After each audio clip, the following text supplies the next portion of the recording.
Hi welcome to my channel small Telugu stories by PV.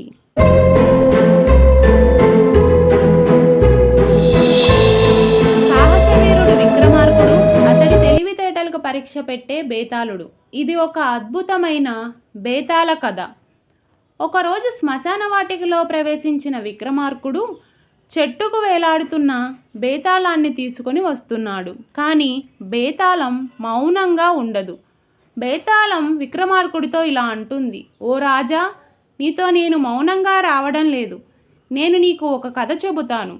చివరిలో ఒక ప్రశ్న అడుగుతాను. నీవు సరైన సమాధానం చెబితే నేను ఎగిరిపోతాను. సమాధానం తెలిసి చెప్పకపోతే మీ తల 1000 ఒక్కలవుతుంది అని బేతాళం చెబుతుంది. పతివ్రత కట్టె కథ. ఒక గ్రామంలో బ్రాహ్మణుడు తన భార్య కొడుకుతో కలిసి ఉండేవాడు. ఒకరోజు అనారోగ్యంతో బ్రాహ్మణుడు మరణిస్తాడు. ఆ బ్రాహ్మణుడి భార్య శవాన్ని తీసుకొని శ్మశానానికి బయలుదేరుతుంది. మార్గం మధ్యలో 3 యువకులు ఆమెకు సహాయం చేస్తారు. మొదటి వ్యక్తి ఆమెకు కట్టెను ఇచ్చాడు. రెండవ వ్యక్తి ఆమెకు ఆహారాన్ని ఇచ్చాడు. మూడవ వ్యక్తి ఆమెకు నీటిని ఇచ్చాడు. వాటితో ఆమె ప్రయాణం ముందుకు సాగించింది. ఆమె శ్మశానానికి చేరుకొని అగ్నిలో కూర్చొని పతివ్రతగా చనిపోయింది. ఇప్పుడు బేతాళుడు విక్రమార్కుడిని ప్రశ్న అడుగుతాడు, ఓ రాజా, ఇప్పుడు చెప్పు, 3 ఎవరు ఆమెకి నిజమైన తోడైన వారు అని. విక్రమార్కుడు, కట్టె ఇచ్చిన వాడే నిజమైన తోడైన వాడు.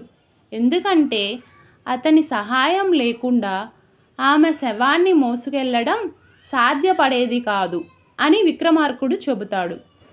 అప్పుడు బేతాళుడు, హహహ, సరైన సమాధానం చెప్పావు కాబట్టి మళ్ళీ నేను నా చెట్టుపైకి వెళ్తాను అని బేతాళం చెట్టుపైకి ఎగిరిపోతుంది. పిచుక మరియు వడ్రంగి. ఒక అడవిలో ఒక పిచుక ఉండేది. అది ఒక చెట్టు పైన గూడు కట్టుకొని సంతోషంగా జీవించేది. ఆ పిచుక గూడు కట్టుకున్న చెట్టు కింద ఒక వడ్రంగివాడు కూర్చొని పని చేసుకుంటూ ఉండేవాడు. ఒకరోజు ఆ వడ్రంగివాడు ఆ చెట్టు వైపు చూసి, ఇది బలంగా ఉంది, పనికి వస్తుంది అని దానిని నరకడం మొదలుపెట్టాడు. దానిని గమనించిన పిచుక తన గూడు ఎక్కడ పడిపోతుందోనని భయపడింది. కానీ తన తెలివిని ఉపయోగించి ఆ పిచుక వడ్రంగి దగ్గరికి వెళ్ళి దూరంగా ఉన్న పాముని చూపిస్తుంది.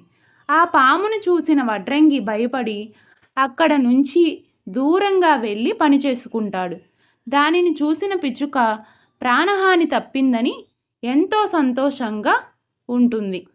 సమస్య వచ్చినప్పుడు భయపడకుండా ధైర్యంగా దానిని పరిష్కరించాలి.